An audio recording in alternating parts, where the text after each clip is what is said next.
Hi everyone, Raphael Harry here, and you're listening to White Label American, a podcast where we hear stories from an immigrant or two, sometimes more. Thank you for listening and enjoy the show.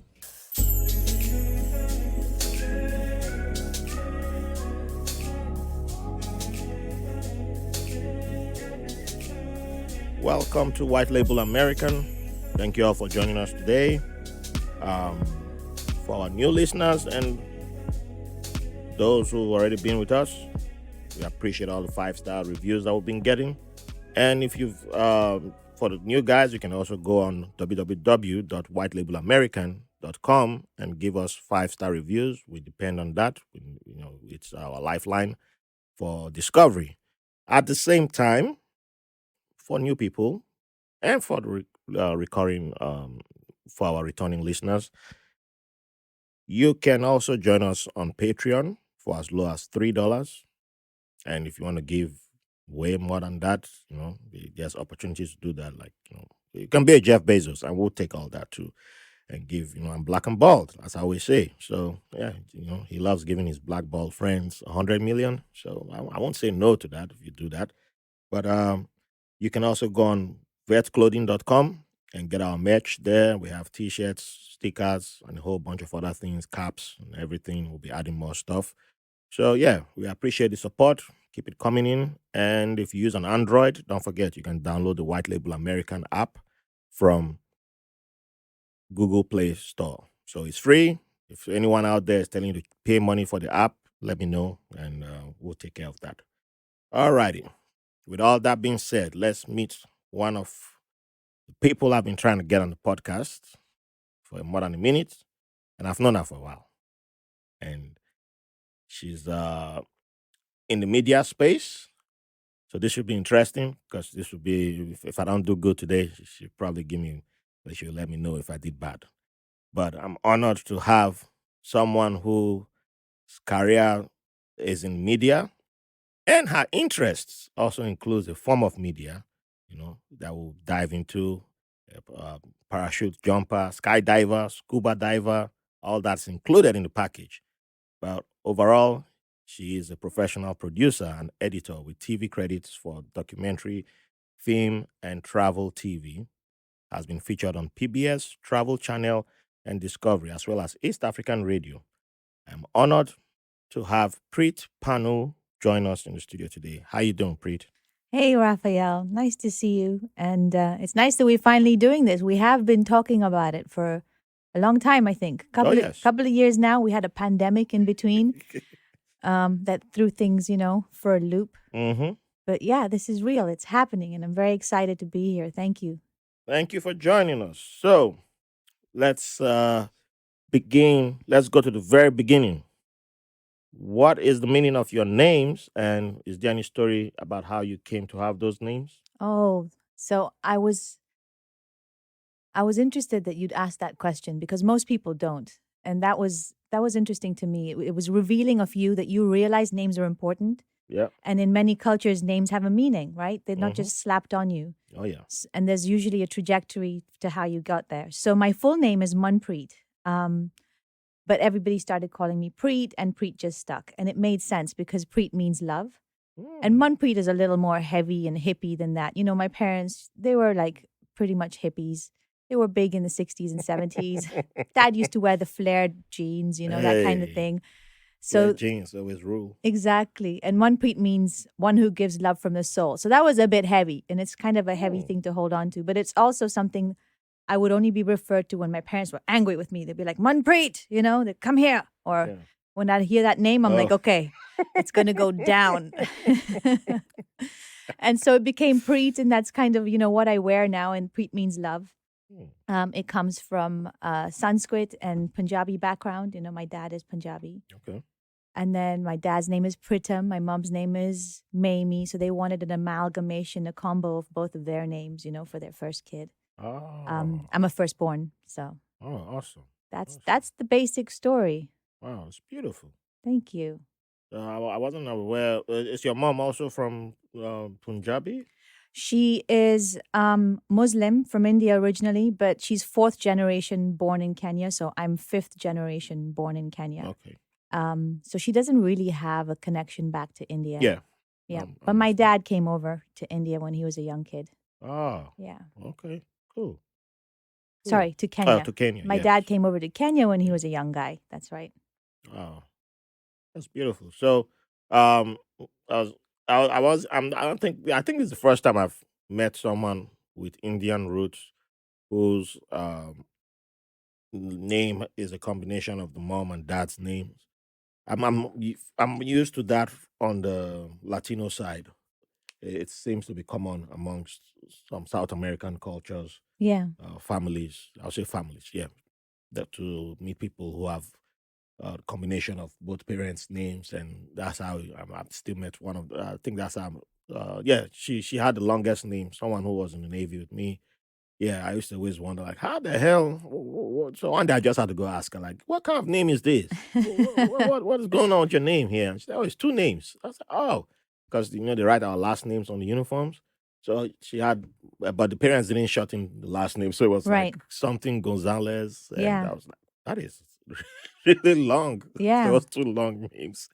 So that was the first time I became aware of That's cute. people I think merging I think it names. it stems from like culture, but it's Hmm. also from like people, parents especially, who are like, this is my person. I'm going to put my stamp on them somehow. I brought a human being into the world, and I think it happens. Was she a first child? I feel like it might be something I that can't happens with that first that I can't children. recall. Yeah, I can't So I recall. wonder if But that's it, or even in American tradition, it's like juniors. The whole junior concept. Like mm-hmm. my husband's a Lee Junior. His dad's name is Lee.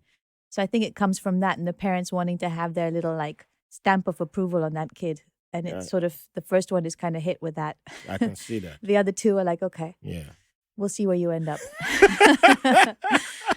Sorry, brothers. I have two uh, brothers. yeah, it's you understand this with love. Exactly. So you already mentioned part of you have already given part of the answer to the next question. But still, for the audience, can you introduce us to your place of birth and what childhood was like for you? I was born in Nairobi, specifically in industrial area, which is a specific zone, an industrial zone where a lot of factories and things are, Mm. which was next to my dad's workshop. But the hospital there was very well known. So I was born there in Nairobi. And what was the other part of the question? What was your childhood like? What was my childhood like? Okay. There's a lot to unpack there. Hmm. But it's all good. I mean, growing up in East Africa, East Africa was and is a melting pot. So we were lucky that we got exposed to all kinds of cultures. My parents being East African Indians, we had the whole Indian culture, that we were able to engage with and tap into and have all the celebrations of like Diwali. My mom's side of the family, they do Eid. So we used to mark all those holidays and things. Go to big Indian weddings and things like that, which is awesome. And then, of course, have the Indian food at home. But then at the same time, we're in British East Africa, ex British East Africa. Hmm. So there's this undertone of British culture. I mean, you hear it in my accent maybe a little bit. It's been diluted over the years, 20 years in America now. Yeah. But there's hints of it there. And of course, like fish and chips was a thing we'd eat on Fridays, that kind of Yeah. weird stuff that would come up in a Kenyan home. Tea is like central to our Yeah. culture, but I Teas. I feel like the way we have tea is very Indian and very, we have our East African version of it. It's not as British. We don't do that sort of brackish water, very Oh, so you diluted don't tea do the bag tea business. bag? Yeah. It's all loose leaf brewed to heck tea, Ah, very see strong. that's what I never knew about growing up. That there was tea available in that option. It was all tea bag, and Right. Yeah. for a lot of Nigerians around my age and above, I think there was a moment in time where when you said tea, the only thing that came to our brain was Lipton. So that's what we all Yeah. said. So if you Yeah. went to go buy, because you could buy one tea bag or two tea bags, depending on how much you had, go buy a couple of tea bags. You went up there, you just said, give me Lipton. Right. And looking back now, I realized that there were times when I got other stuff that wasn't Lipton, but Lipton had become the brand associated with tea. Right. So everybody So said Lipton instead of tea yeah, so itself. it just Right. started saying Lipton. Uh-huh. And it was until my elder sister came back from South Africa She had been there for I think 3 years, about 2, 3 years with my nieces and nephew, and she was like, "You want to drink iced tea?" I said, why would a human being drink ice with tea with ice? What is that?" And she brought a bottle of that said iced tea. I said, "What? They put tea in a bottle? What is going on here?" And then she was like, "Oh, with Nigeria, there's more bags. There are other companies that make tea and all that." My head was just exploding as a 17-year-old. Then I was like, "What is this?" And then when I arrived in Bahrain, and my friend was like, "Let's go." He wants to get some tea, so I was like, "Where are we going?" So we're going to the tea shop. I'm like, "Oh, a shop just made of tea bags." That's all I was expecting. And I walked in there and I was like, "This is not tea bags. This looks like spices. What is going on? Where's the tea?" And I was like, "That's the tea." Right. And I was like, "Wow, all this sense hitting me." I was like, "Wow, this is wait." So yeah, he's like, "Yeah, what tea do you want?" I was like, "Yes, tea." There's Like a whole it's a world. whole There's a world of whole world tea. of tea out there. And what's funny for us in Kenya is people say, "Oh, coffee is stronger than tea," and we're like, "No, it's not. It's kind of the same because the amount of caffeine, the way we brew it, it's a strong cup of tea." And of course, we talked about culture. Kenya adds its own twist and its own cultural stamp, I guess, on things like tea.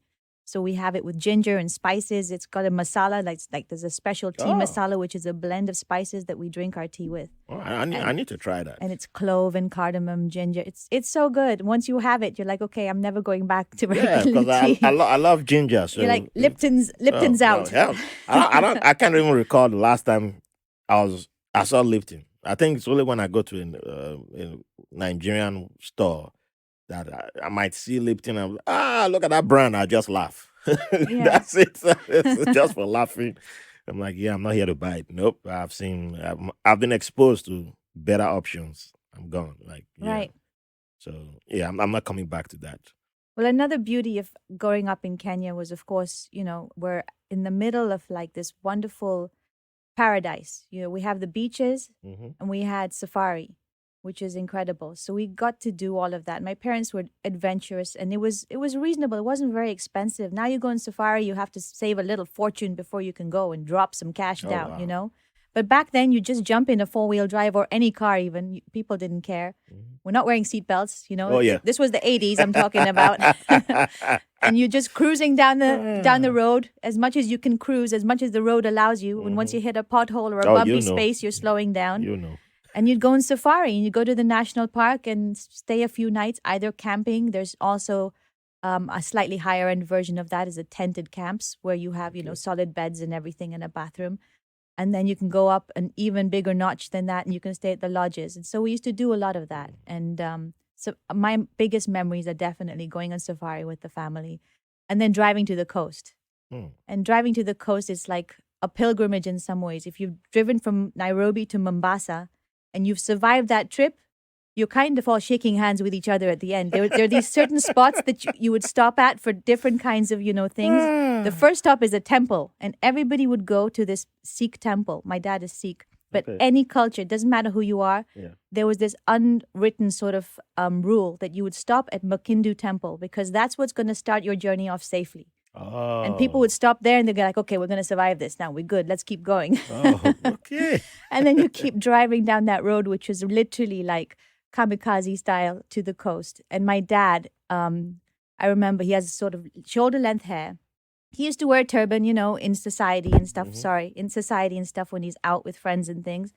But when he's chilling and he's with family, his shoulder length hair would be out and free. And he's wearing his flared jeans and he's driving with one hand on the steering wheel, like they do, one hand on the gearbox. Yeah. And in the back, my mom would always crank the tunes. And in the back, we're listening to ABBA Oh. or Boney M, the entire Bonnie album M. from Yep. beginning to end, and we're Bonnie just M. cruising down to the coast. That That was was pretty huge. cool. So that's sort of the background. If you want to talk about like the soundtrack of my life, like I'm in media, Mhm. the soundtrack of my childhood is definitely Boney M and ABBA. That's not a bad soundtrack to have, though. But yeah, I remember lots of Bonnie M songs.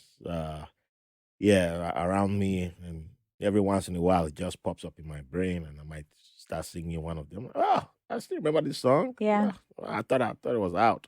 But I think for me personally, Bonnie M was more popular than ABBA. That's right. And Yeah. but ABBA still had a couple of hits that I was aware of, and I was the youngest in the house, so my uncles and aunts, anytime they showed up and they took over and played their vinyl, and that's when you realize, oh, we had all these records in the house, took all this music. Wow, I thought we were only like some strict religious Christian family, but hey, they start boogieing. Like, okay, I'm sure they had some moves oh too. yeah, they did. Now they act like they don't. I'm like, I still remember though. I remember just because I was a kid then, that doesn't mean I forgot everything. I saw you on the dance floor.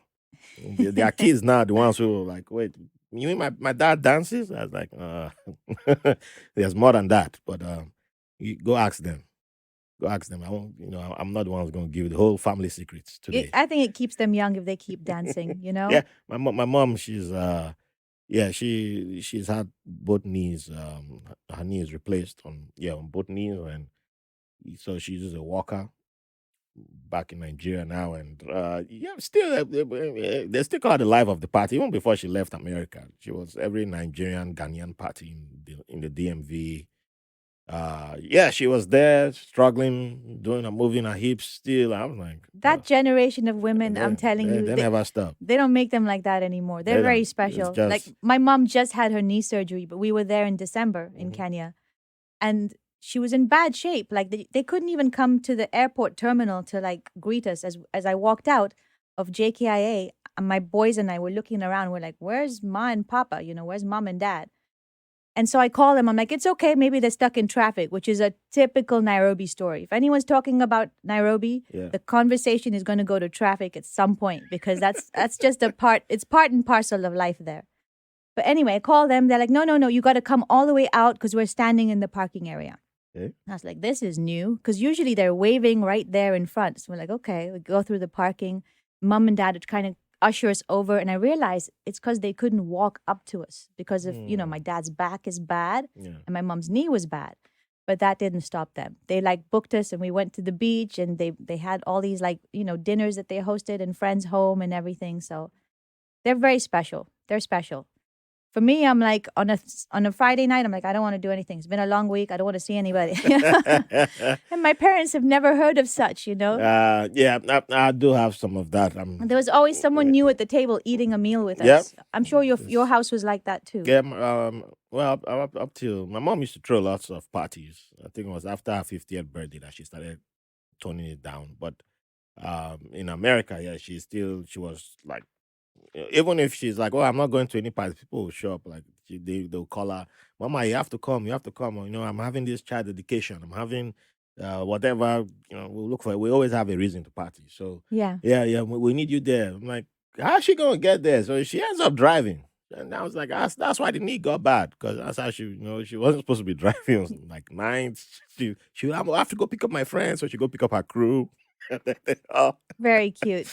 They all head out there, and I'm like, oh man. Oh, bless her. So yeah. So from what you've shared, I think the answer. I think I'm guessing that this answer will be amongst what you've already shared. What do you consider your favorite childhood memory to be? That's a tough one. Favorite childhood memory. Let me think about it for 1 second, and then I'll get to it. Well, at this moment. At this moment. Yeah. Yeah, that's a good question because it does change on the day, right? Yes, whichever day you're thinking about it. Some of my favorite childhood moments are honestly on the tree at my parents' house. So we had this huge tree that we could climb up, and it had a massive trunk. So we could go into the middle of the trunk where the branches reached out, and there was space there. My brothers and I would just knock off our shoes. I have 2 brothers, and we'd climb in that tree, and we'd just hang out there, sipping Fanta. Hey, and Fanta. that taste of Fanta, I don't know. It just takes me back when I drink that Fanta. But it has to be Fanta in Kenya. Like you drink Fanta here, it's got that high fructose, blah blah blah. But it's not so in the glass bottle. It's in the glass bottle, and it's real sugar, so it tastes different. I think some Mexican places have. I've never seen a Fanta though, but they have. I've seen a Coke and a Sprite. Yeah. Yeah, some Mexican places have it. You can get that same sort of taste. But that Fanta was like so good. And we got different flavors of Fanta. So we had Fanta grape. Yeah. There was one called... That was huge for... What was the other one? Fanta cream. There was lemon. Yep, lemon, Fanta, I and then remember of course the Fanta lemon. orange was the standard. Yeah, orange was the Yeah. go-to. That was that was another thing that it just the name Fanta that replaced orange soda. So you grow up, you don't even know that orange is supposed to be an orange soda, and when someone says, "Oh, soda, you drinking soda?" Like, who's drinking soda? I'm drinking Yeah. Fanta. Like, yeah, but it's a soda. No, I'm drinking Fanta. Like, okay, but Coke is a soda. No, that's Coke. Drink Coke. Nobody drinks soda in this house. Like, Soda was soda water, I guess, right? yes, there was soda water which too. has That which which didn't has no help. taste to it. That didn't help. That was supposed to be for smokers. So, Yeah.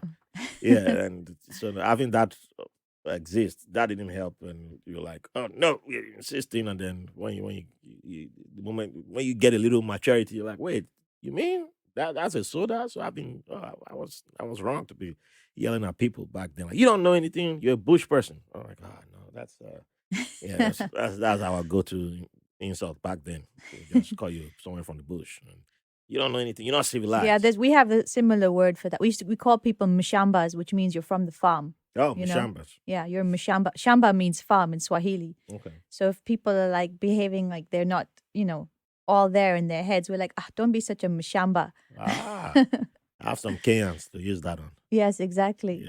Yeah, and we also call you village people too. Someone from the village. Like, look at you from the village. You don't look at you. Don't Right. You're not used to good things. Right, right. From the village is shags now. Shags. Mm-hmm. Oh, that sounds You're from like a shags. British slang. Kind of, a little Yeah. bit. Yeah. Yeah. So well, that took me back to. So what do you know what type of tree it was? Mom said it was a pepper tree. So I guess that's what it was. Not there anymore. The trunk is still there, but most of the tree had to go. Yeah. The branches were starting to fall in the house when it would rain heavy, things like that. Okay. So Yeah, it was an old tree, but yeah. Mhm. That was one of my favorite memories. And honestly, I don't drink soda here in the US. It's just not the same thing. So Yeah, I go back to Kenya and the first thing I do is order my soda. And now it's changed a bit. It's called Stony Tangawizi or a Stony. And it's basically a ginger soda or a ginger beer, okay. but it's good. Wow. There's nothing like that one. Okay. So can you still climb a tree? Can I still climb it? That's a good question. I tried with my then 7-year-old a few years back. No, I was not as strong as him. I don't have the upper body strength as much anymore. If there are good like footholds, I'm Yeah. okay. If I can get my feet Mhm. doing most of the work for me, I'm fine. But if it's like hang and pull your body up and stuff, that Yeah. kind of business, no, man. Nope. I can't. I can't even recall the last time I had to climb a tree. And yeah, I was before I left Nigeria. I realized that I can't climb trees like I once used to. Like yeah, then you didn't think twice. You'd be like, oh, look at that mango. Look, this mango tree on the street side. Well, nobody's the owner, and the mango is ripe. I can go up there and get it. So you climb.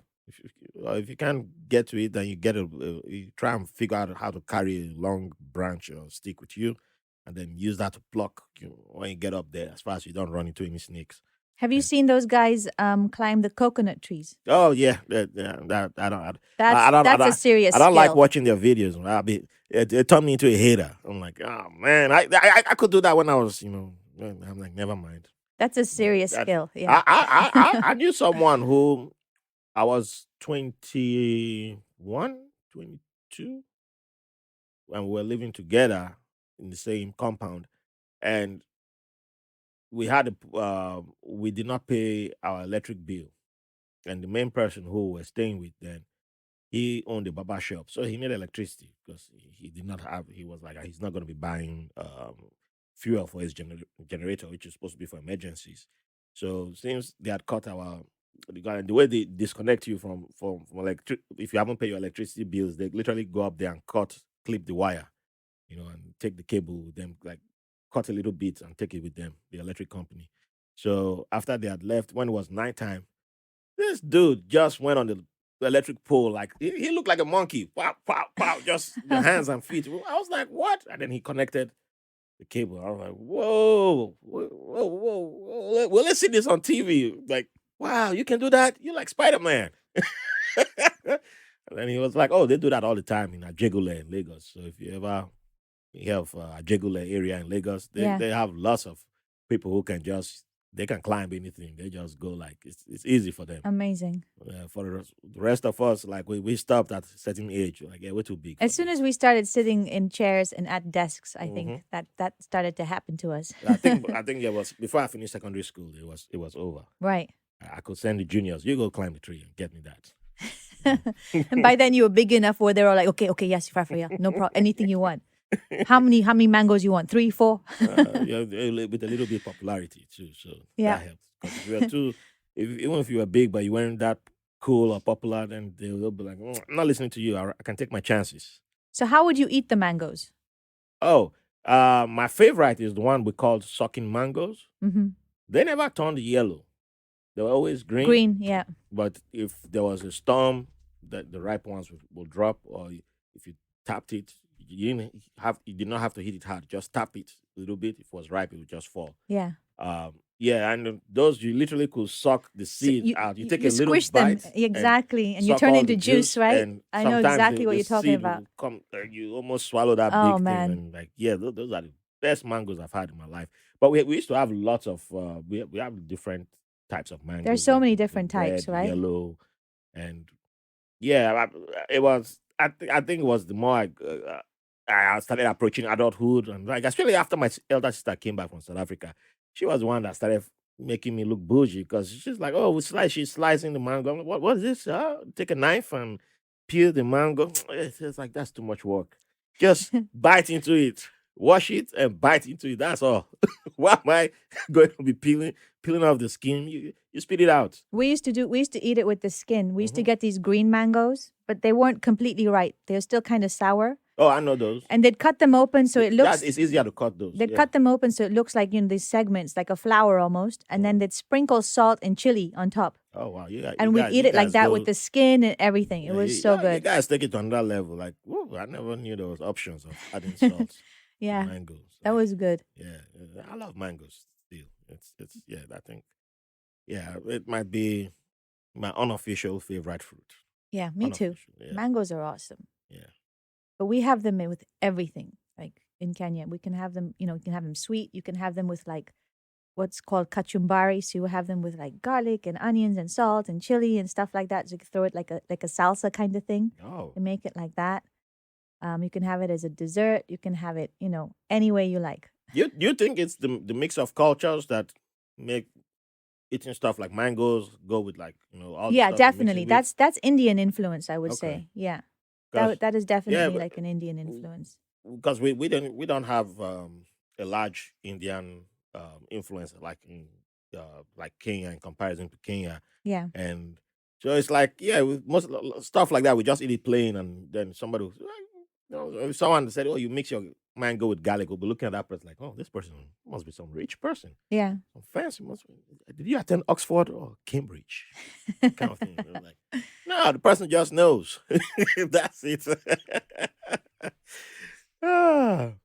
So with the still staying in Kenya, Uh-huh. when did you begin to show interest in becoming a media professional? How did that begin with you? So that's an interesting story. So I went, like you do, you have the trajectory, you graduate high school and you go to college, and that's the plan. And the plan was always within our community and culture was to go to the UK. And my dad's brothers were there, and so he'd saved up some money, and I got into university in the UK, and I studied business there. So I came back thinking, okay, I'm going to work in a bank. I got this hot shot business degree, and I'm going to go ahead and work at a bank. And my dad helped me get my first job at a bank. It was Trust Bank, it was called then, which was hilarious because there's also a condom brand in Kenya called Trust Oh. Condoms. So you can understand when I start Woo. telling my friends that I'm working for Trust Bank, they never Oh. let me Oh. live it down. I was like, okay, this bank thing, I don't know how long it's going to last for many reasons. But one of them was my first day in the bank, I never saw a computer.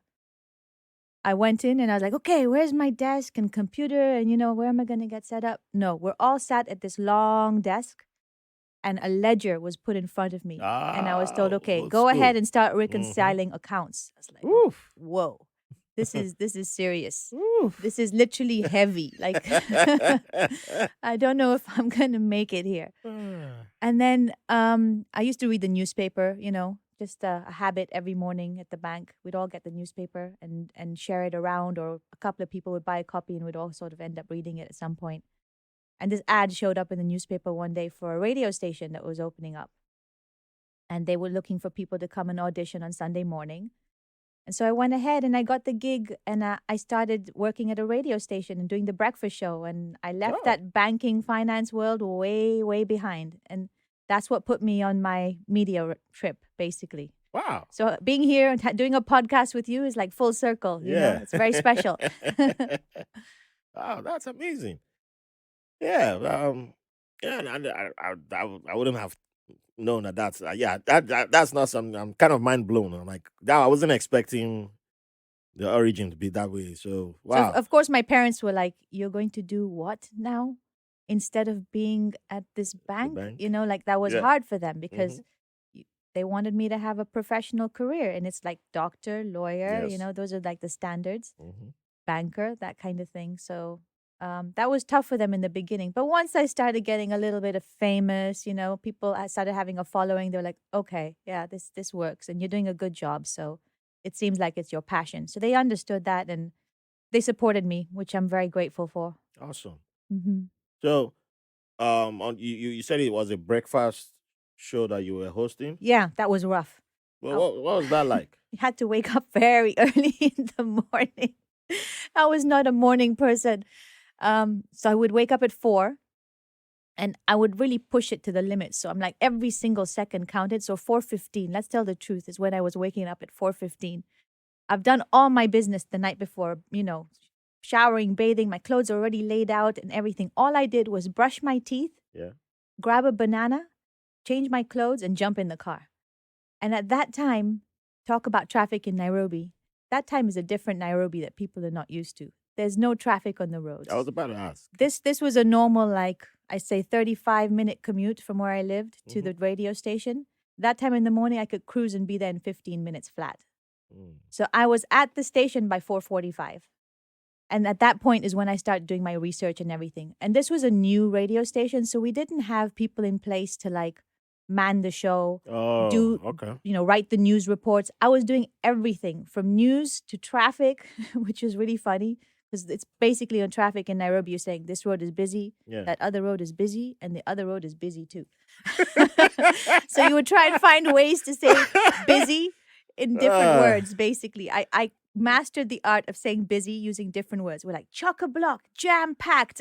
Yeah, you're taking me back to because I listened to a lot of radio back in Nigeria. So hearing traffic reports and like, what are they talking about? Traffic reports. Like We had a guy on a picky, which is a motorbike, yeah. who would drive around town, and he was on radio, and he would call in and give us the report of like what this area in town is like, what this street is like.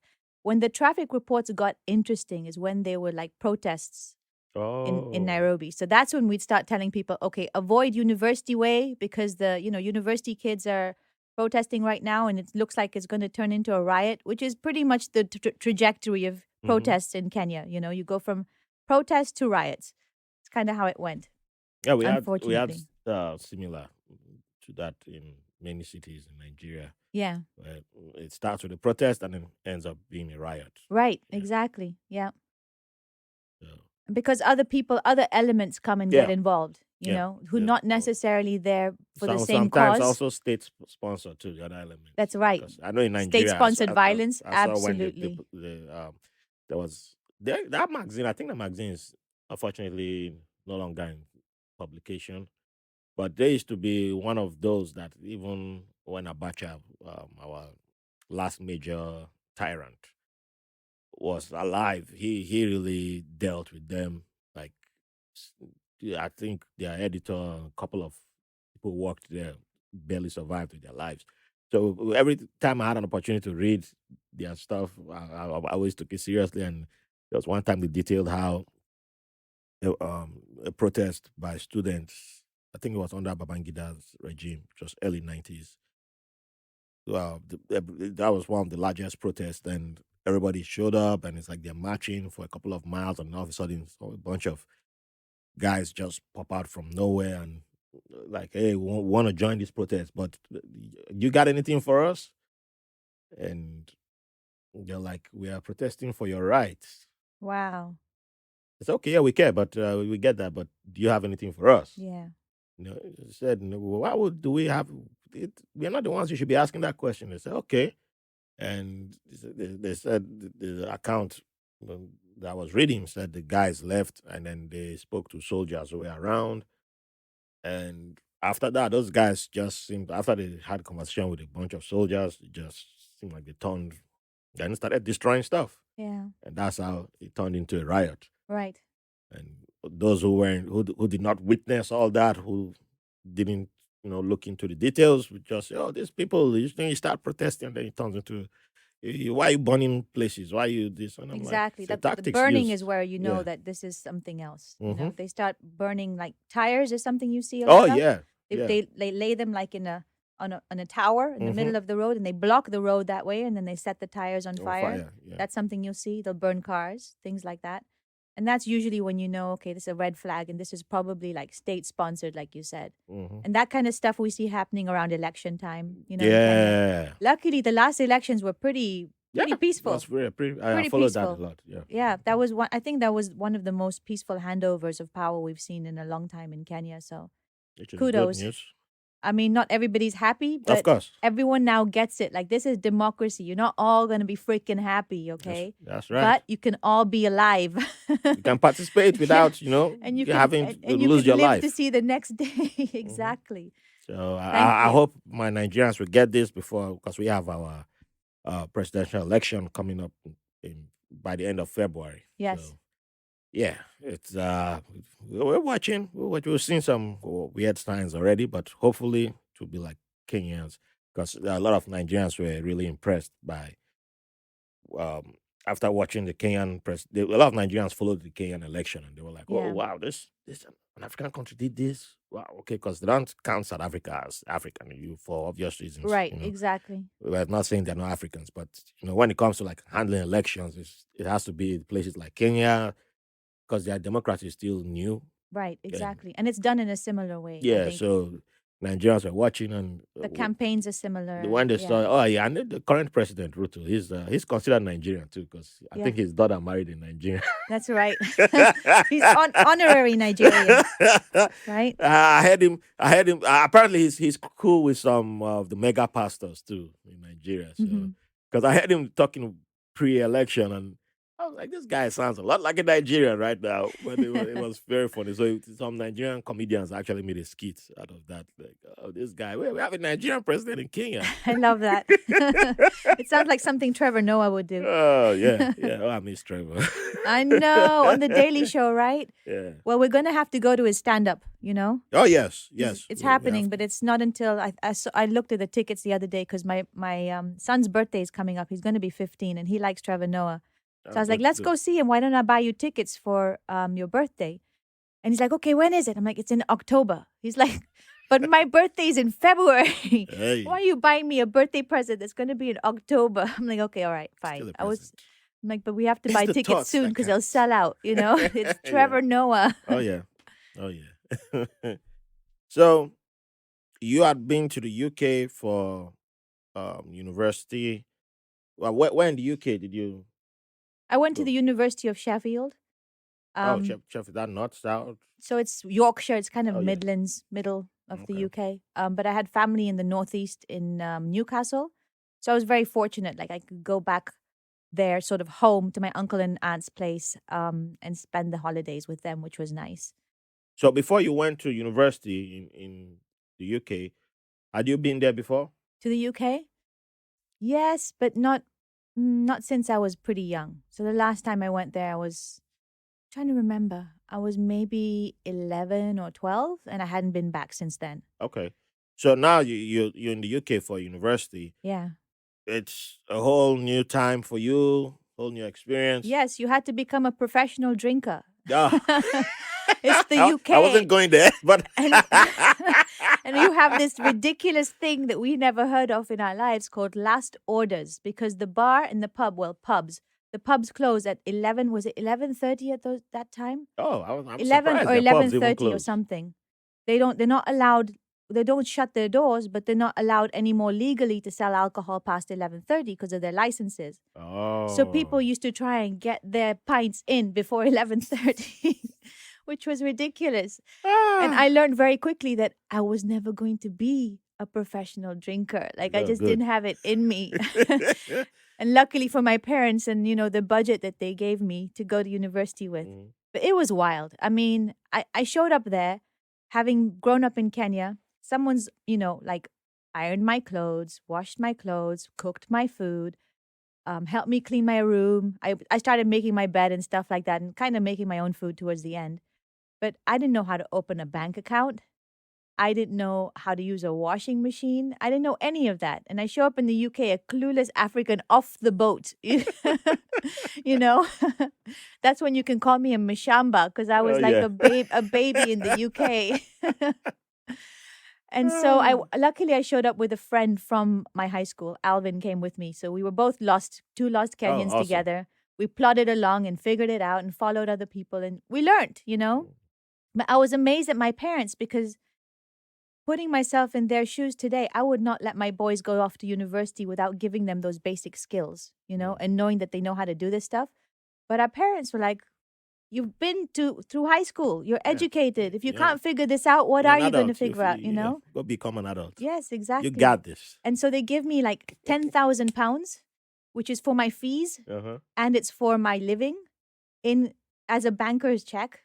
And they're like, "Go open up a bank account and manage your cash for the year." Oh. I was like, damn, okay, that's a lot of money. But by the time you pay your fees Mm-hmm. and you start paying for your hall of residence, which is where we had a meal plan and everything, you're not left with much With by much, the of end, course. at the end. Of You're lucky if you're buying a nice big winter coat. course. Oh yeah, So that was another thing you had to face winter, because you guys have if sort of winter in Kenya, right?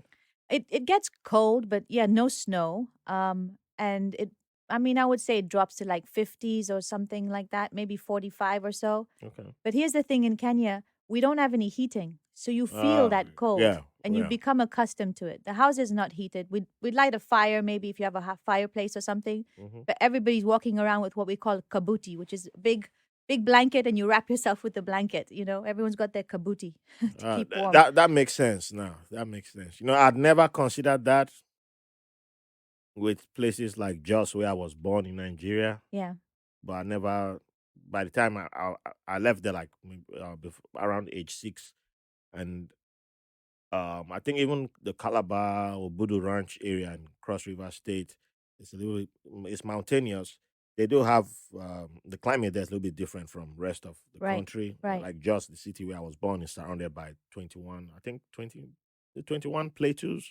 That's why the state is just called Plateau State. We choose easy routes there. So we have a Plateau State, we have a River State, so you can figure out why it's River State. But the climate in those places, it's kind of like Jos has had a record. They've had snow in the past, Right. which is really rare for Nigeria, but Yeah. it's like once every 50 years or something Yeah, like we that. have snow, but it's not like snow falling from the sky, really. Mhm. You don't see it like that. It's more dew on the grass that's Yeah, frozen, so it's yeah, frost more than anything else. yeah. So, but last time I was in Jos, I was already in the States and I came back. It was really a really cold winter in 2009. And when I arrived in Jos, I was like, oh, this nice weather, it's warm, now I'm used to winter in America. Well, I was just getting used to winter in America. I've been in America for like 2 years. And, everybody there has the they're wearing big, long winter coats. And I'm like, what are you wearing this for? It's not even cold. But yeah, I forgot to consider. But it also, I guess, becomes a fashion statement there. But Oh, yeah, the you thing know is, us. We have to, of course. You can't. Nigeria is on a different level from us. They buy coats. We're starting to buy coats now, I guess, for our winters. We're starting to figure out, okay, it's winter, we need coats. But it's taken us decades Yeah. to let To go of get those blankets that we wrap ourselves Hey, if the with. blanket works, I would love to try the blanket. Like, It's yeah. very cozy. It's cozy. That's all I need. Make it cozy. That's all. Exactly. It's not. Yeah, we like, oh, it's cold. Like, well, but we know we're like trying to look good too. And then Exactly. I was Well, that's the like, thing about Nigerians. You gotta look good, man. oh man, that's Kenyans are known for their color clashes, like the orange and pinks or orange and purple, wearing sweaters with those colors in them and stuff. mhm. We're known for color clashes. Nigerians are known for their style. But actually, I gravitate towards color clashing. I like No, it. it's I something like that it. I own it. I forgot what I was reading. I read I read something a long time ago. I think it was I think that's some science report or some report, some research that said color clashing is actually a sign of I think it's powerful men or and I mean, it shows confidence, I think, yeah, to and pull off a it color it clash. just Definitely. stuck with me, and since then it's like some days I'm like, oh, I'm wearing blue, black, and well, my socks is all different colors. Oh no, I should go change. Wait a minute, it's color clashing. That's fine, and I go like because otherwise it was one color only or two colors that have to go together, and yeah, and even though sometimes I still feel I'm still dressed conservatively, but yeah, I love color clashing. Anytime it happens, it happens organically for me. When it happens, I'm like, oh yeah, I love it. Yeah. So Just own it. yeah, well, that's it. New York style. Just own it. That's it. Yeah. Now I don't really give a damn anymore. But if anyone wants to hire me as a model, hey, we can make it work. You know? There you go. So Next career. we are going to jump to your arrival in the States. But before we do, we should take a quick break. And when we come back, we should be talking about America. Welcome to America. Hi, everyone. We've made it 2 years, and who would have thought so? So let's go further and make it 3, make it 4, make it 5, make it 6. Who knows? 20. But we can't do this without your support. So join us on Patreon at patreon.com/white label American pod or linktree.com/white label American. Go there and you'll see our Patreon link, and you can join us for as low as $3. We have bonus content, we have bonus materials. There's so much juice over there that we don't release to the public, and yeah, you can contribute in making this podcast better.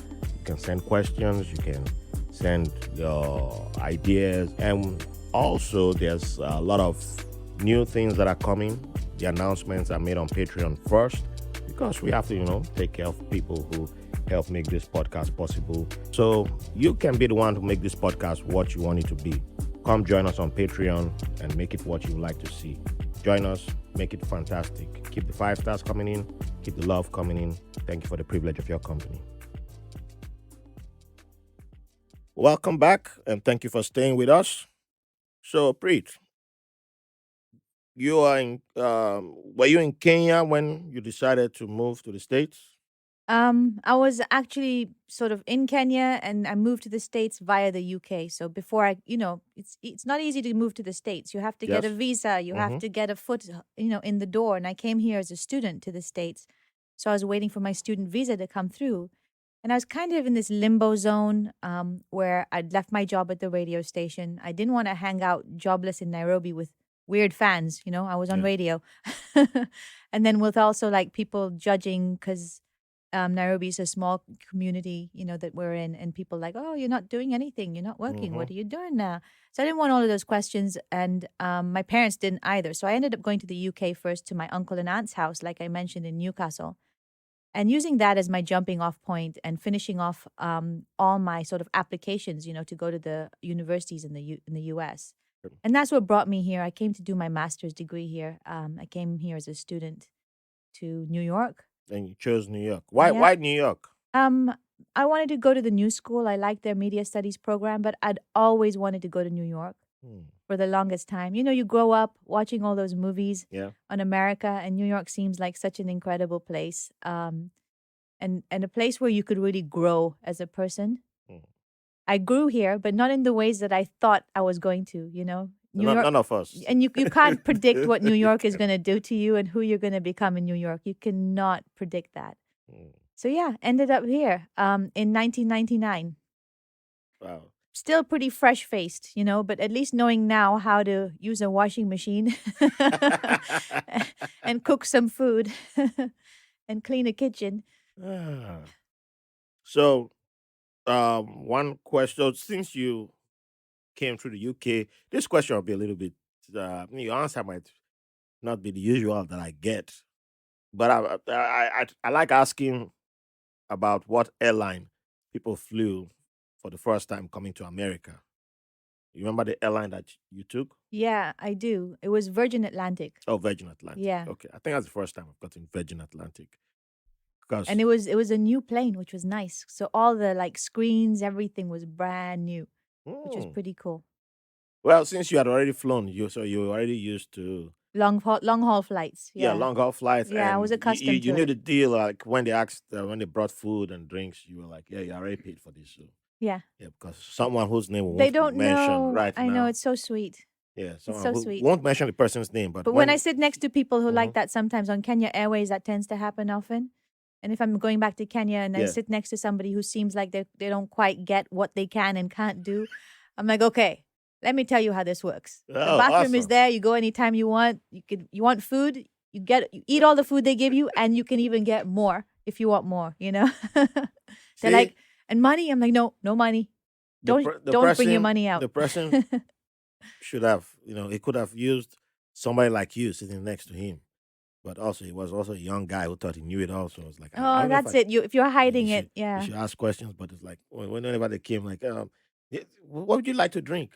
Like, did they make me pay for water? I don't know if they made me pay for water. And the guy next to him was just getting, give, give me gin, give me wine, give me this. Was just getting everything, and the guy was eating. I'm like, dang, I love to eat too, but I don't have money, so just be quiet. And, Oh no. and then you find out later on, like, man, And why? apparently, alcohol is supposed to have a stronger impact once you're at altitude. I don't know if that's true, but Oh yeah, I don't know either, but I I think have I've not tested had it. I've well I've had a few drinks, had quite a few drinks on in the sky. Yeah, Not gonna lie, but yeah, maybe that's maybe that's why it does. Hmm, maybe that's why it does heat differently. Maybe I don't know. I don't know, but We'll have to myth bust it one day. yeah, Although I don't drink, so you'll have to wait for that day when I might have a possibly potentially have a drink. I'll wait. I'll wait. There's no rush. You're not missing out on anything. It's all Well, good. I've been there. It's not that I never did. I used to, but yeah, not You took anymore. a break. I took a break, Good. definitely. I need to be able to practice that. I've already had someone who had to go to rehab on the podcast and talked about that too. Yeah, I Yeah. do admire people who are not like, "Hey, if it's wrong, there's nothing wrong if you take a break from drinking, or you totally quit drinking." Yeah, Yeah, my husband's we doing the support that. dry January thing at the moment. Oh, Yeah. He has it tries been successful with it? Yeah, he's been good so far. Yeah. He has non-alcoholic beers just to Oh, sort of give him that sort of feeling in the uh huh. evening that he's making a drink for himself. It's his relaxation moment. Okay. Like, okay, Oh. not a bad plan. That's a good way to work around it. And now in America, there's more non-alcoholic beers. I think, but in Germany, it's like every brand has its non-alcoholic version. Right, yeah. So Yeah, some of them are awful. I've tasted. I'm like, yeah, no, this is yuck. yeah, yeah. It's like you have because when I see the non-alcoholic beers, it's like brand new brands, Right. and you don't know what you're getting. But No, it's hit and miss. So you yeah, have to experiment and buy. He bought like 3 different ones at first, and then figured out the one that he liked. hmm I think he was smart about that. That's kind of the approach you need to take I to. also heard of mocktails. Right. Yeah. Yeah, has he tried mocktails? Yeah. I don't think so. Because his drink is a very specific cocktail. Okay. So if he goes down, it's like opening the gateway. Ah, yeah. It'll make him want to have the real deal. But I Okay. have mocktails all the time because I go out with people and they're all like, "Why don't you drink? Have a drink." So I always get something so people see me holding something and they're not always like drink, drink, drink. Oh, so so everywhere has a mocktail on their Or you menu, could just or yeah, you just create yours? you can create your own or Okay. they probably have a version, yeah. Oh, all right. Hmm. That's good to know. 'Cause, yeah, not every time I want to drink, even when I'm out with people. I'm like, yeah, but I don't mind having something that looks like I'm drinking. And Right, mocktails exactly. sounds like where I might go. when I start trying that out. So you are in New York, best city in the world. You now, were you tempted to go to stray out of the media part to try something else when you arrived? No, not at all. I mean, I started doing my course at the new school in Masters in Media Studies. And I loved production. I loved being behind the camera. I loved editing. That's one thing that I discovered for myself in that course was editing. And I sort of got in that moment where you just sort of lose yourself and you don't know what time of day it is, and you've been doing this task, editing for hours and hours, and you don't realize like almost a whole day has gone by. Hmm. And I definitely discovered my passion there. I really sort of hit on something that was me. And then my grades like went through the roof as well. So I got an academic scholarship because I was, a strong student there. Good. So we didn't have to pay fees for my second year there, which was pretty awesome. Hey. Especially for my parents who were like, we've already done this for you, okay? Why are you doing it again? So that helped a lot. And yeah, immediately, as soon as I could start working, I did. I started editing for an advertising company, and it was $20 an hour. I was still a student, and I worked for them for a while. And I still work for that boss now. He's one of my clients, and he still comes to me every now and then. And he's, from that older generation, so sometimes he wants something simple like, can you make a PDF out of this? I'm like, yeah, okay, sure. Here's $20. I'm like, okay, cool. And he's still doing the $20 thing, and I'm like, that's fine. It's all good. It's very cute. Yeah, it is a cute story. So let's rewind back, still in New York, but rewind back to your earlier days in New York. What do you consider to be your New York moment where you were like, "Oh, I'm in New York now. This is New York. This is not. I'm no longer in the UK. I'm no longer in Kenya. This is in New York. Welcome to New York moment." I think that was when I started understanding how to get around on the subway. Was my New York moment. I Mm. felt like I'm here and I own this place now. Hey. Because we used to get lost on the subway, Mhm. and it just didn't make sense. We were used to a friend of mine. I'm saying a friend of mine was with me at the time. We were used to the London Underground in the UK. You read the map, you follow the map, and you get to where you're going. Here, you read the map, you follow the map, and you end up in the Bronx. Like what the hell happened? How did this happen? The dude was saying something, and I Ah, don't know what he was saying. I thought it was just like a broken microphone, yeah. but apparently it was very important what he was saying. So I think that moment when I figured out the subway made me feel like, okay, I've landed and I've arrived and I'm in New York. But it's also just like the people you meet here, And one day sitting at a restaurant at a table with new friends and going around the table and asking people where you're from. One was from India, one was Somalia, one was, California, one was New Jersey, and then me, Kenya. And I'm like, okay, that is New York. And that's what I was expecting a New York experience to be. You meet people from all over the world, and every sort of color and flavor and color clash is represented, Oh you yeah. know? Yeah, that reminds me of one of my favorite New York moments that I don't highlight enough. It was one night. I don't even think I have the individual's number anymore. But he had called me to come somewhere. We met through Meetup, and I don't know. I think he was trying to get me to a party or a club or something, and we ended up at is it Madison's Park opposite the Iron Building? Uh-huh, yeah, Yeah, that's right. Madison. Hmm. Yeah, we were at Madison's, and he had a drink, and a gentleman asked if he could join us. And we sat down. I was like, okay, and just started sharing stories. And he turned out to be Jewish. The dude who invited me was born and raised in Bangladesh, and he's still practicing Muslim. And myself, who was already becoming an atheist then, and but born in Nigeria, and we all just sharing. Well, we're sharing from the same bottle. That was pre-COVID times, so it's a lot different then, you know. And it was some rum or something hot, so it just felt like it was easy to share that. But just three of us drinking and sharing, and I think it was the Jewish guy who made the because it was a white Jewish guy, and he made the comment that, hey, in some places we're all supposed to be fighting. Mm, And that's true. then we busted out laughing.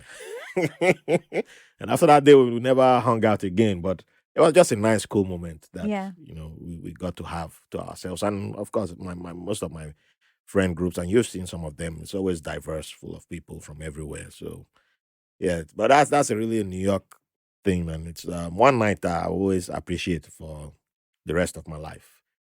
So you started off in front of the mic, and then you discovered your passion was for being behind the mic, and being that you've worked on both sides of it. What's your what stands out to you? Why is it important? Is it important for, let's say we have someone who's trying to get into the media space, the media industry, and they can't make up their mind if they should be in front of the mic or they should be behind the mic.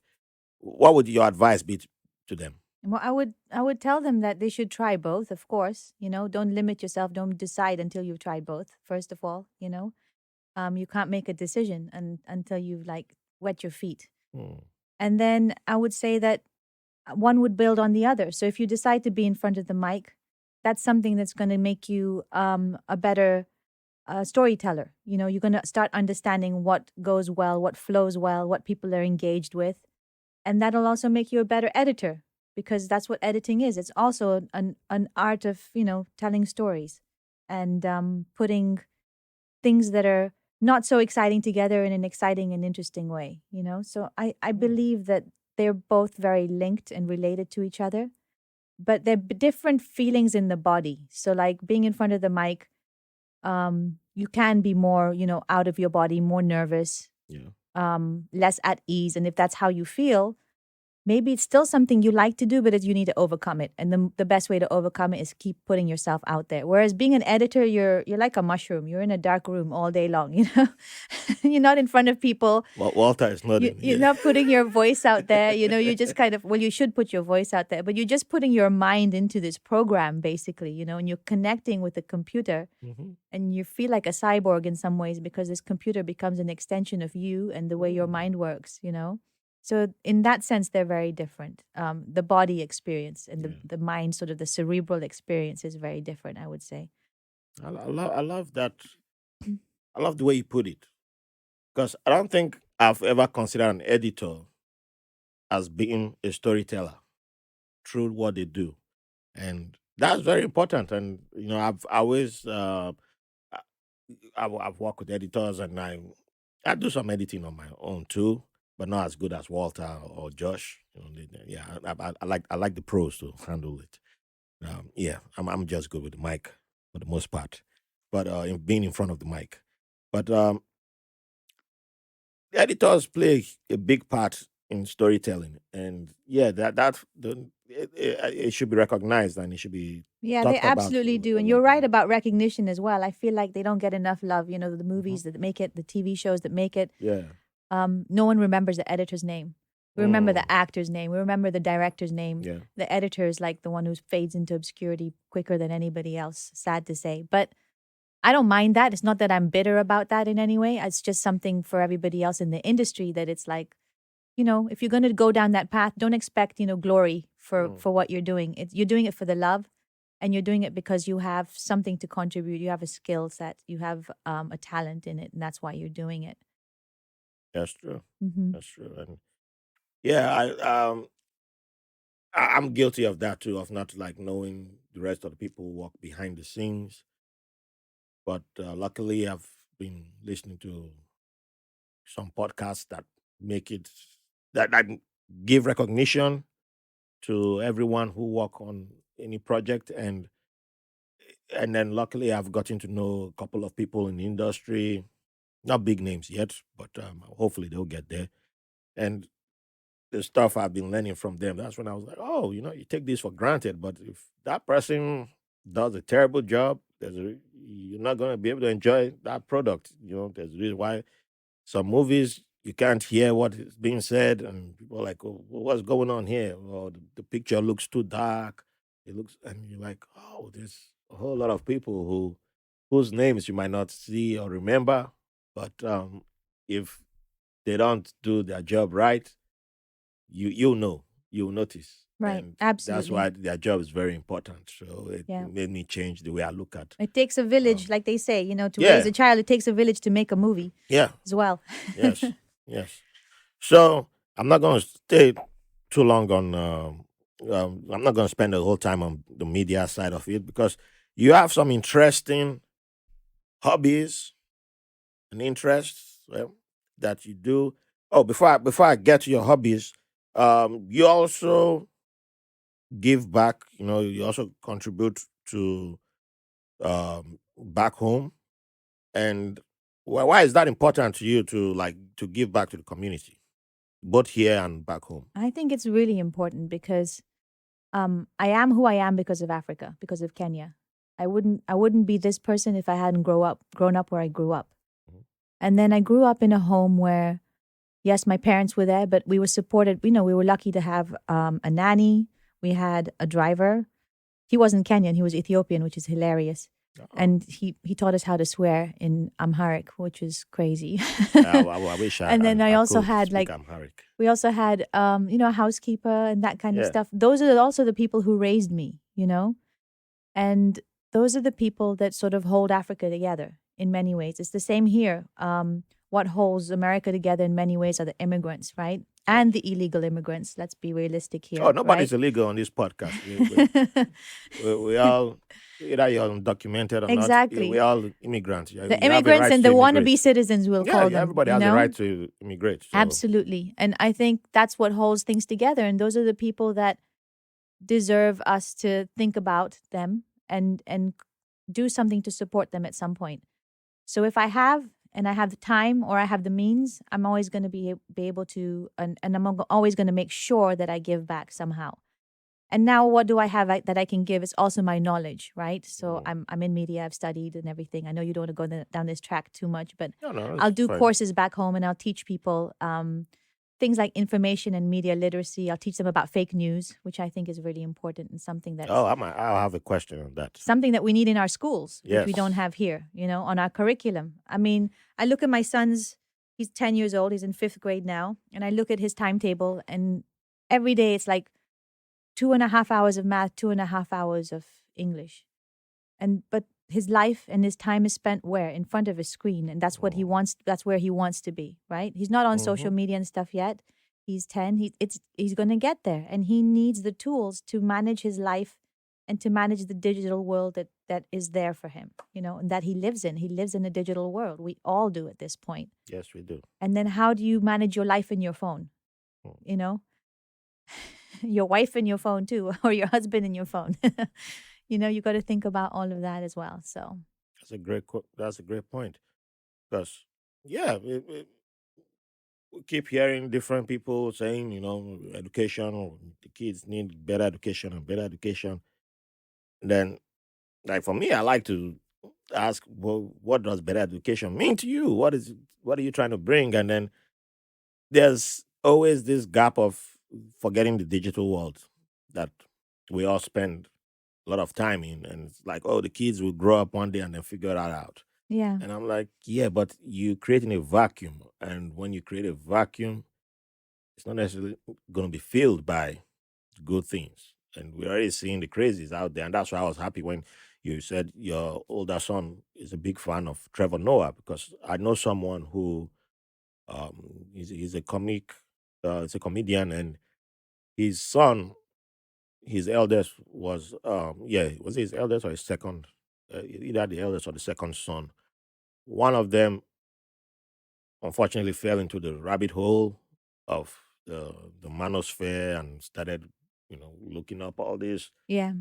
being recommended. So the algorithm was just sending him all them far right videos and all them Right. crazy, women are making life difficult for us men kind of thing. And luckily he caught it and had to lead to some serious conversations. And Yeah. he had to be open with how he used to be one of those type of people and that kind of thing. And that's when I realized that, oh, there's a whole lot of kids coming through, and if the focus is only on math, English, and then like in many Nigerian spaces, everybody's just shouting coding, coding, coding, coding. It's important, yes, but where are the kids going to spend their time? Where are they Hmm. spending?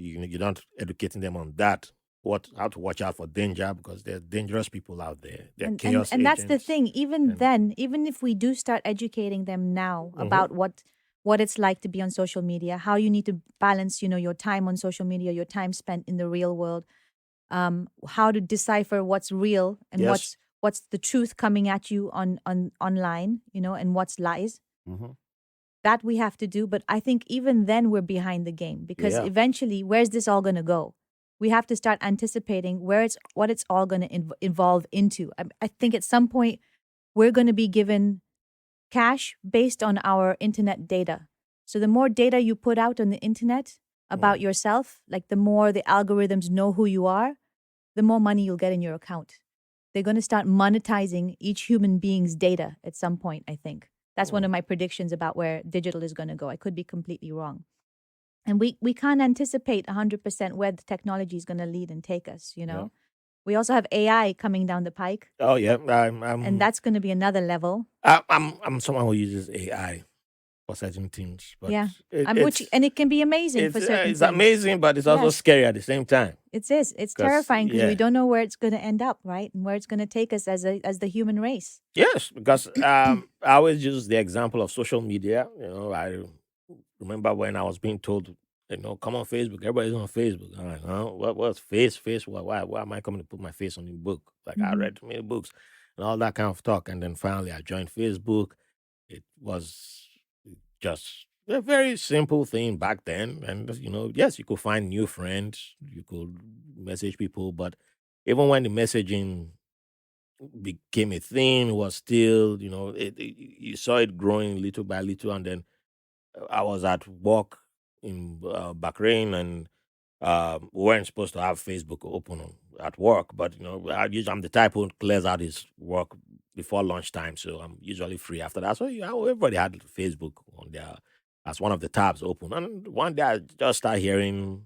I'm like, I'm hearing a phone ring, but it's not from my desk, and it's not my colleague behind me. She wasn't at her desk because I stood up, and sometimes I answer her calls if she's not there, and take a message.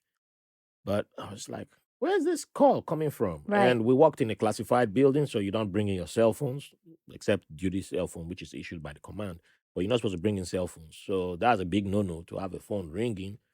And that's how I discovered that you could make calls on Facebook. Oh my Somebody gosh. had called me. He thought I was online and called, and I'd open my Facebook tab. For some reason, I just let me check my Facebook tab.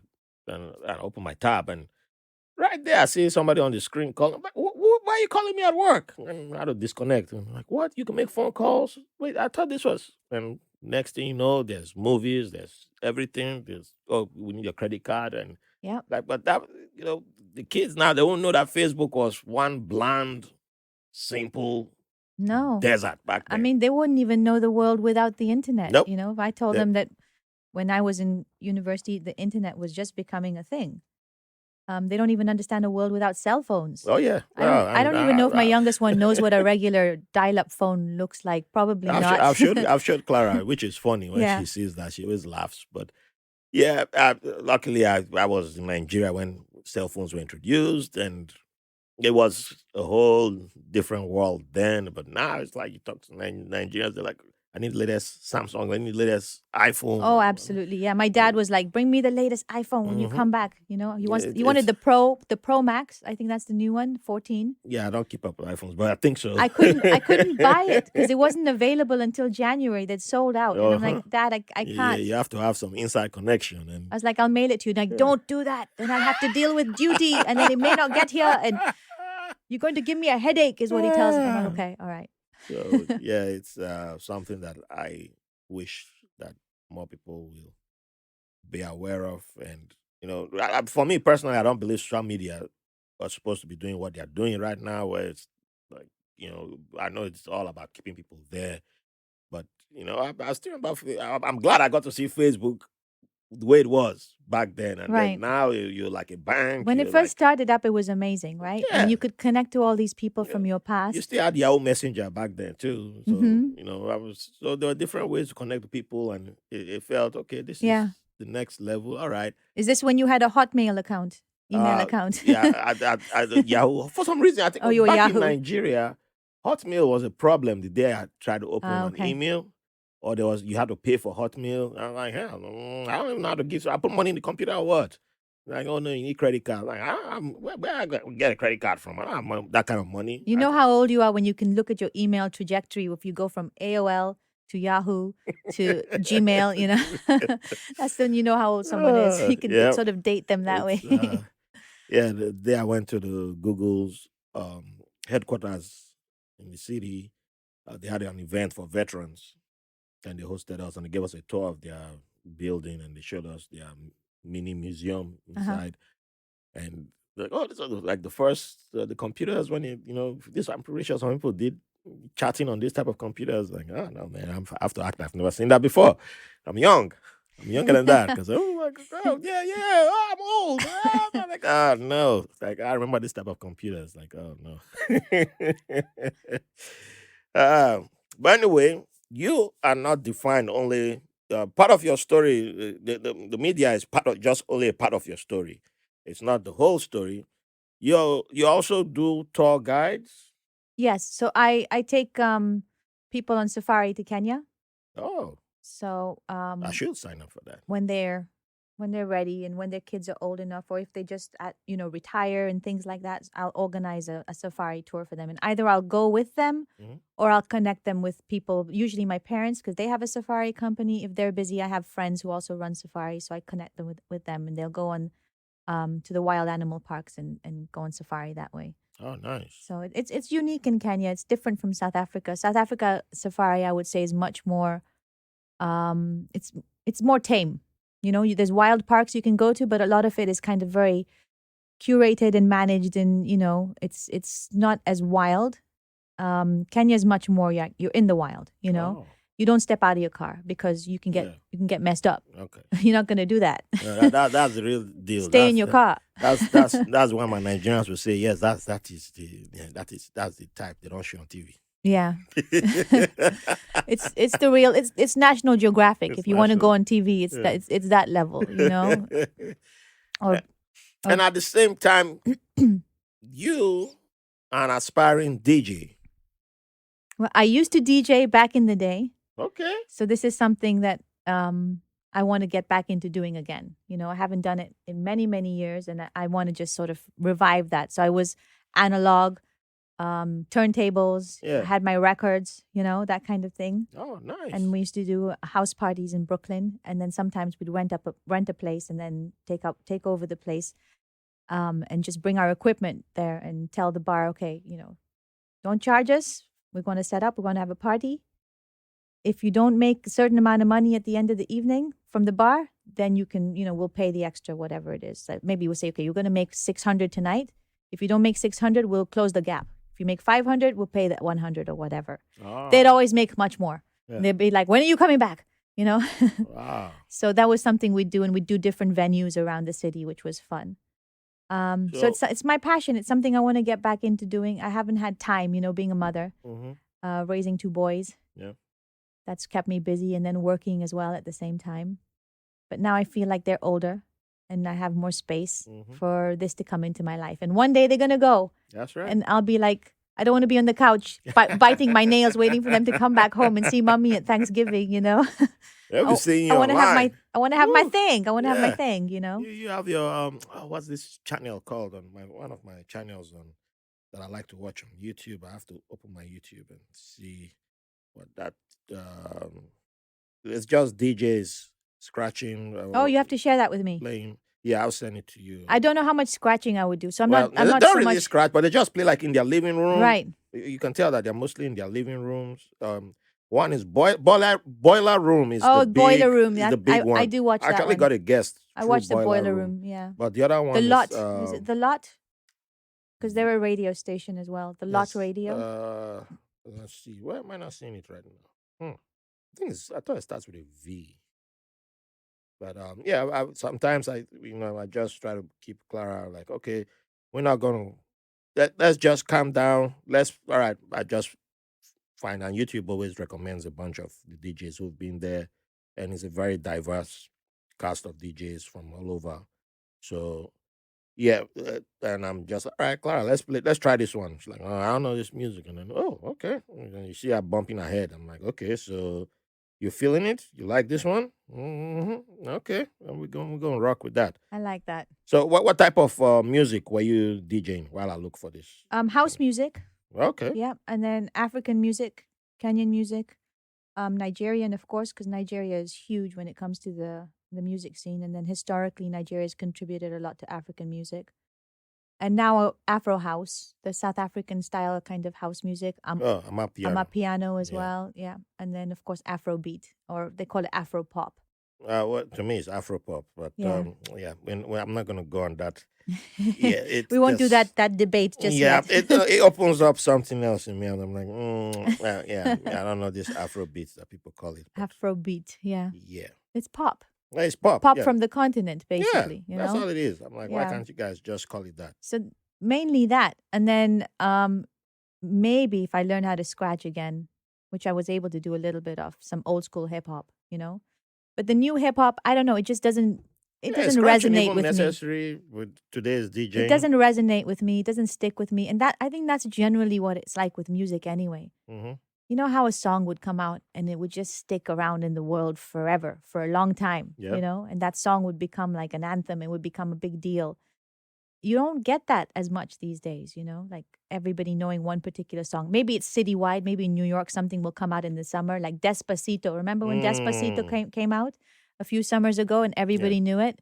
So maybe that happens like within a city, but worldwide, I don't think we have that sort of music doesn't stick that way. Songs don't stick that way I anymore don't know if because there's they. so much content. Yeah, there's so much And content, they so I keep think putting it's new stuff out, churning new stuff out yeah, all the because time. you So, have to. And I also found out not too long ago how the music industry, how musicians don't really make money from just by releasing music. So I can understand why they churning need out. to do that, right? They Yeah, need a to lot of produce a lot. and songs are shorter too now in comparison to 10, That's 20 true. years ago.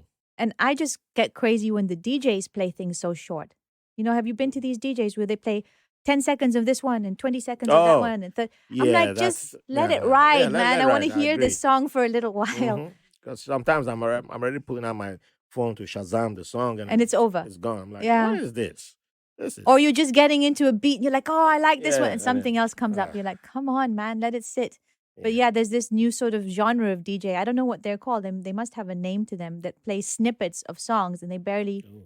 they barely give it like enough airtime. I have a DJ friend I can ask what they're called. But Yeah. yeah, but actually, the funniest thing, I could have hooked you up with a bunch of vinyl records few weeks Oh ago. no, There's I a missed the house boat. that we've nicknamed myself and a friend. We've nicknamed that house the castle, and every once in a while they tend to throw away stuff. Yeah. And I just so happened to be walking Chester, and I'm like, oh, well, what do you have here? And there was a box with from just the eye count estimate, that was well over 40 vinyl that the person threw away. Amazing. Yeah. So I was like, oh, I can't carry this with this dog because Chester is he's he gets anxious around other dogs, so trying to jump at them. So I had to call my boy, like, are you at home? Run out here now. Run out here and grab this before somebody comes and grabs all this. Exactly. And he's now set up a DJ stand at his place, and he's always telling me to come try it out. And he found vinyl players on the street. I found one day, but I was like, I don't know if I can carry this. But then I didn't thought about picking up stuff. I only picked up frames Right. for my posters, and I was It's like, amazing what people oh, will I throw should out in have. New York, right? Yeah, I was like, I should have grabbed this. And when I saw his setup at his place, and he was like, oh, yeah, I found this. I found this, and he has now like over 100 records and Amazing. Well, I have to go found in the visit him neighborhood. too. Yeah, I'll let you know. One night you can come over and we'll both do some mixing because he's the That'll be person that fun. showing me like, oh, this is how you mix, and I'm like, oh, okay, I can do this. I'll do a YouTube video to myself doing that. I think the channel is called My Analog Journal. Oh, I'm going to check it out. Yeah, after the recording, I'll send you a couple. Yeah. So, have you jumped? Have you done the parachute jumping, skydiving? Recently, no. When I first moved to the US is when I did it. So my dad's friend was a skydiver Hmm. and he had he ran what's called a drop zone where people would go up in the air and skydive. His name is Dale Nelson. And so Dale holds Guinness Book of Records for doing the most jumps in 24 hours, Oh the wow. most skydives in 24 hours. And he Wow. has a record of 300 and something jumps in 24 hours. It was In crazy. 24 hours. There was a plane waiting on the ground for him. So he'd jump, Yeah. get in the next plane, jump, get in the next plane. Well, The, yeah. the guy was really, he's really I mean, intense about jumping. there's some records out there. I'm just like, wow. You But know I what? think he has a guardian angel because given the probability, that you would hurt yourself based on how many jumps he's done, Yeah. it's a miracle he has not broken a single bone. Wow. It's pretty amazing. And you get to the drop zone and you know you're in a different place with different human beings because there's people with broken arms, they're still going up. There's a guy with a broken leg or ankle, they're still going up. They broke their leg last week. What? Like, these guys are serious. Okay. They're very dedicated. So I didn't get into skydiving to that degree. Mhm. I never really got to the point where I did enough jumps where I could jump on my own. I was always jumping in tandem with somebody. Okay. But it was a hobby. That's still better than me. But my first I've said jump I'll that I try did it. was parachute jump in the UK. What was that feeling like? The parachute jump was a nightmare. It was literally static line. So it's those ones that pull out of the plane like in the old school cartoons and it opens up Yes. before you leave the plane. You're not in the air. Oh. You're not Yeah, flying okay, so skydiving. okay. It just opens up automatically and it's a line that's attached to the plane that pulls up the parachute. We did that one and that was like, it was very intense. We did it with the British Army. Oh, the Royal Air Forces. Yeah, they trained us and everything and it was just like, it was very painful. And you hit Was the that ground for hard. fun or for? It was for fun. We thought it would Oh. be fun. We hit the ground extremely hard in the winter. Well, the armed forces. So Yeah, they're they- no joke. They're no joke. yeah, this is just soft for us. This is soft. Our clue should have been when they switched over the training room. So in the beginning, we were training from a platform that was probably like 8 feet high, Mhm. and they'd make us jump off the platform onto mattresses and teach us how to roll Oh, properly, how to take a fall, because Okay. we were going to take a hit when we hit the ground. They knew that because it's not like these modern day skydiving parachutes where you can flare it up before you land. You can kind of give yourself a little height and break the fall. Here, you just go straight down into the ground, Oh. basically. okay. So our That's first clue should have real- been when they brought us back into the training room and they'd moved the mattresses. And we now had to jump from that platform Oh, onto the ground and learn how to roll by ourselves. So we're like, wow, okay. wow. That's when I should have been like, okay, I'm not doing this anymore. Thank you. I'll go back to studying business studies and economics university. Wow. Skydiving was a much better experience. And you do get that I'm in the air feeling, that flying experience before they pull the chute. That Were you was tempted to that was take a cool. selfie while you were up there? Yeah, it wasn't a thing then. I think if it was, I may have been. They did a video for me. I have it somewhere on VHS, but I don't know how to play it anymore. Oh, yeah, you have to convert it. Yeah, yeah. So, skydive. If you had to pick between skydiving and scuba diving, which would you go with? Now, If you could only have one. the mom in me is coming into play now, Okay. with that question. So it would definitely be scuba diving because I have two guys who are Mhm. who are relying on me for many more years. Yeah. But if I didn't have to worry about the kids, it would be skydiving again. I have a friend who she's Nigerian, but she's lived in South Africa for so long. She's probably South African by now. And I remember when she sent me the what's it called? Yeah, she did bungee jumping at the Victoria Falls, and I was like, "Yeah, you're not Nigerian anymore." It's, yeah, that's yeah. It's obvious you live in South Africa for so long. Yep, all right, bye. It was nice knowing you. we lost one. That was it. She was Bungee like, jumping is terrifying. yeah, I don't know. She wanted me. Then I was in the Navy and being in the Middle East, I had one free vacation where the Navy could send me anywhere in the world. Yeah. And she made a mistake of sending me that just before I was about to pick South Africa. So yeah, Navy will buy the ticket. Yeah, I'll pick anywhere in the world. Let me go. Like bungee, what? Oh, she's like, oh yeah, I'll take you there. You can do it. I'm like, yeah, I'm gonna go to my boy in Finland. It seems more peaceful there. There's no. It was during summertime, so I knew it was gonna be much better weather. Yeah. So I was like, yep, I'm out of here. That's it. Nope, no, I'm not coming there for bungee. Bungee, what? This girl's wild. Oh no. That's totally different to skydiving. There's some decent amount of distance between you and the ground when you're skydiving. Hmm. When you're bungee jumping, you're right there. Yeah, I watched too many cartoons of the Yeah. rope breaking and nah. It's, my brain. Yeah, I can deal with a lot of things, but not that. Mm-mm. That's not for me either. Yeah. So, staying with the fun stuff, you've been in New York for quite some time. You've lived in the UK also, but we're sticking to New York. When it comes to cuisine, Good one. you already mentioned some delicious meals earlier, but as a New Yorker now, what is your favorite go-to cuisine? It's I'd have to say Thai food or Korean.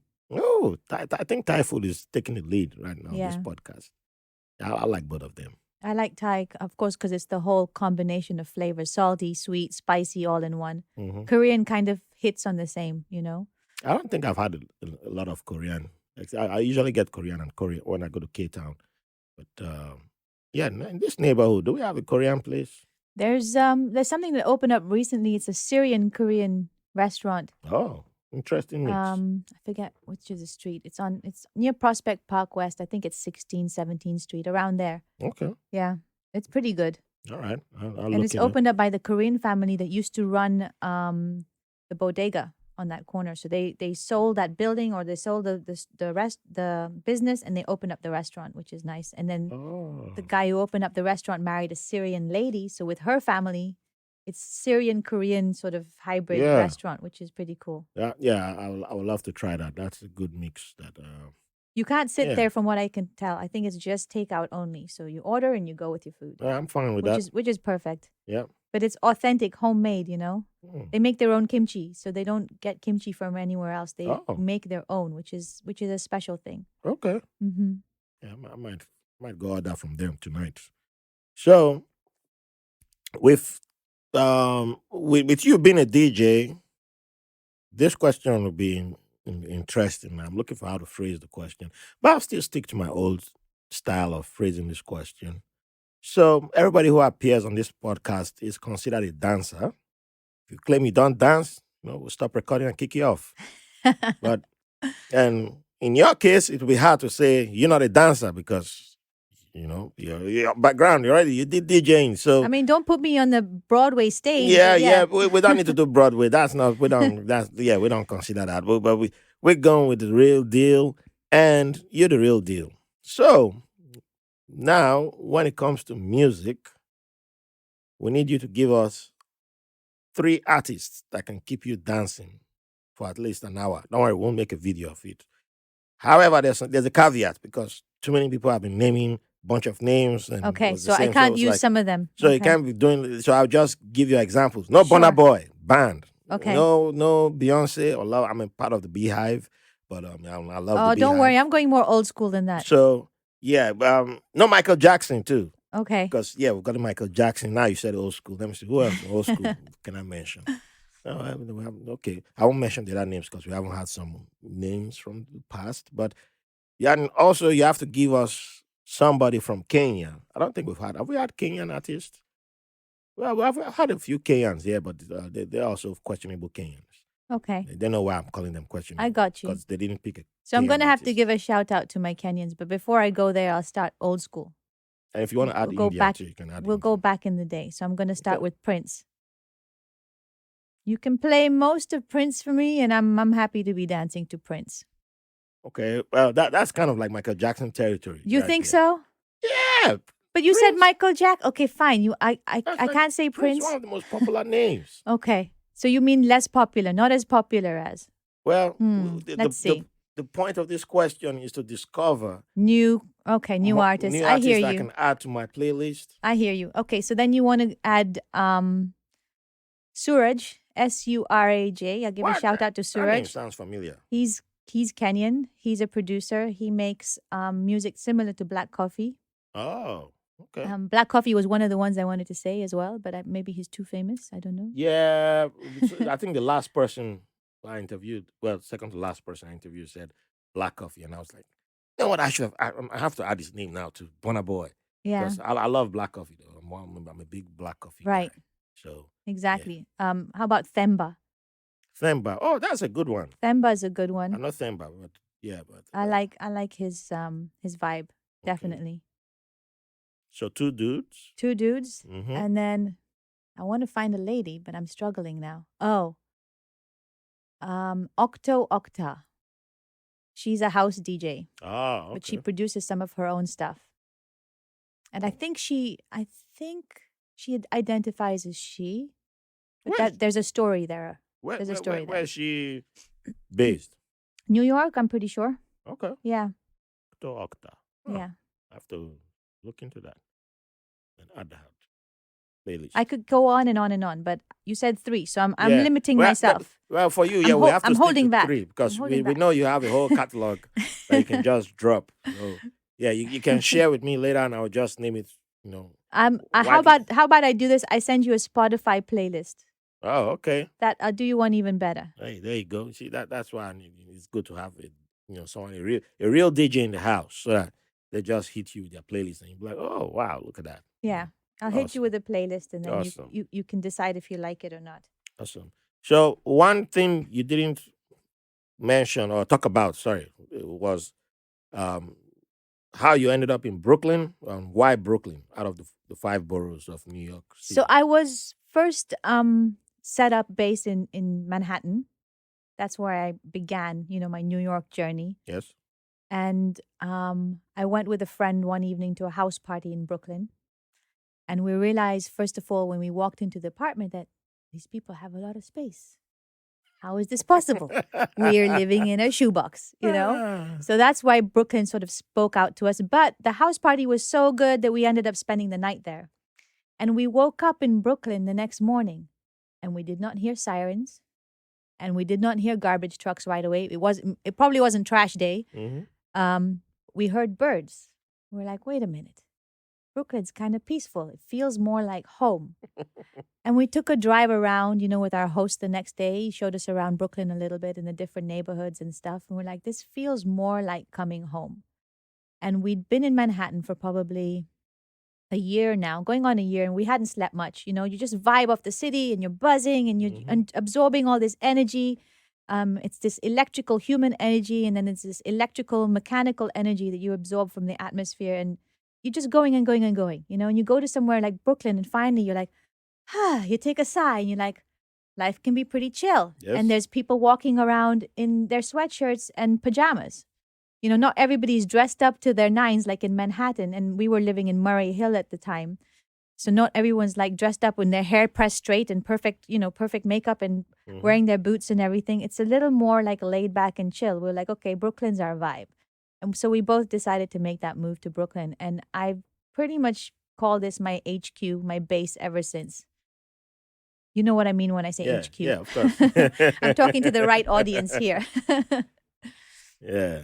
So hey, there you have it, Brooklyn. And now having raised two boys here, Mm-hmm. it's as much as a home can get, become home. Yeah. I think if when I moved to New York, I'd gone to Manhattan first. If I stayed in Manhattan first, I probably would have. Yeah. I don't know if I would have been able to settle in New York, but I still get uh, that feeling when I go to Manhattan every now and then. I'm like, maybe we'll move for 1 or 2 years once the kids have gone to college and everything. Maybe we'll come back into the city, oh, you you know? you still want to go try the city Sometimes there's again? certain neighborhoods I go to and I'm like, especially Central Park West. Okay. I'd Yeah. say, okay, I could do this another year or so just to get that Manhattan vibe again and be very close to Central Park. Yeah. That'll be nice. But Though. Manhattan, I don't know, her heart has changed. She's not the same Manhattan that we knew when we first came here. It's different. It's changed. In what way? Um, it's become more sort of, I don't know how to describe this. It's definitely more commercialized. I would liken it to a Dubai in some ways. Everything's glitzy, glamour, and shiny, Yep. and everything has a price kind of Oh yeah. thing. So that's sad in some ways because it used to be a place where some of the best things in life were free. Mm. You could just walk down the street and hang out and there'd be a block party and things like that. That kind of um, vibe is sort of disappearing, I feel. And the music scene has moved away from Manhattan in a big way as well. For me, that's huge. It used to be sort of Lower East Side and West Village, and there's still places there. Not to say that there aren't, but really, if you want to go for music, you go to Williamsburg or you come into Brooklyn. You go to Bushwick now. That's where it's Oh, yeah. at. You know. Yep, Williamsburg. So it's lost its character in some ways, and it's got a new character. It's changed. It's morphed a bit. It's not the Manhattan it used to be for me. Oh, yeah, I can relate to that. Oh, I can talk to you all day. I can talk to you for hours. No, this is so much fun, and you're so good at this. You have really good questions that you ask. And Thank you. You're good at getting people to open up. I feel honored. And that's the idea, make people feel comfortable and just don't spill out your secrets to where you kept the gold. And I was very good at not cursing. I didn't ask you that before. Am I allowed to curse? You are allowed. See, I let people be themselves. So Damn it. If you want to curse, go ahead. There are people who I'm just like. Although I did want to keep it clean as well, thinking, okay, maybe I'll let the kids listen to the podcast. You know? That works too. Yeah. So, final question. Can't thank you enough for coming here. What would you like to leave the audience with? Your freestyle moment. Well, since we've talked about this at the beginning about your mom, and then and now it's come back to that same topic, was dancing. I think it's important to find a way to keep dancing, and however it is you want to do it. You want to do it in your underwear.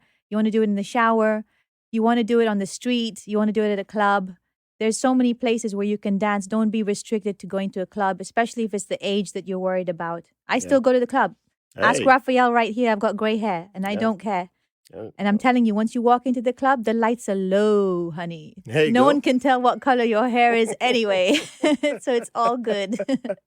Keep dancing. That's what I would say. That's right. I haven't been to the club in a while though. I wasn't really a club person. I tried to pull you out to the Black Coffee concert, if you remember. Yes, you did. Last and end of last a friend summer. later on told me that he had free tickets. I was like, oh, you can. It was so good. And then Trevor Noah, I remember I told you, came out and he was dancing with, Black Coffee I on didn't even stage. think It about was that. so That good. Trevor could be there. Right. He's someone I hope to get one day on the podcast. I would love to have Trevor on the podcast or Lupita Nyong'o. Let's put it out there. Yes, I put it out there already. And Idris Elba is always welcome too.